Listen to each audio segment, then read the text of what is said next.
And then the next thing that we did is we created a militia. Everybody kind of a little bit timid about that, you know.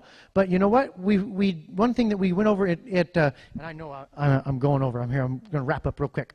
One thing that we went over at Continental Congress is that the states are in violation of the Second Amendment because of our absence of citizens' militias. And that's nobody's responsibility but our own. That's our own fault. And so we created a militia.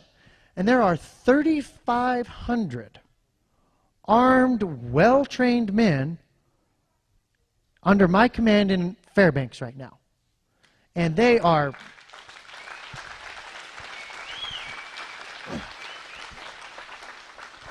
they are rip-roaring, ready to go. They're able to speak to the government in their language, which we hope won't have to happen. But you know what the militia is? The militia is anybody with a gun and a conscience. It's anybody who values their freedom and the freedom of their neighbor. It's somebody who's got that sense of duty to their fellow countrymen.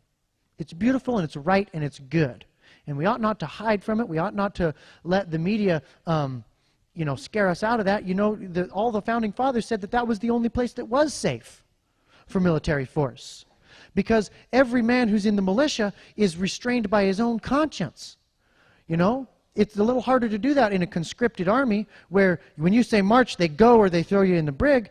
In the militia, if I give an order, if I say go do this, it's only followed congruent upon their conscience. It's not a command control structure. It's a command suggest. It's a command information. It's here's what's happening.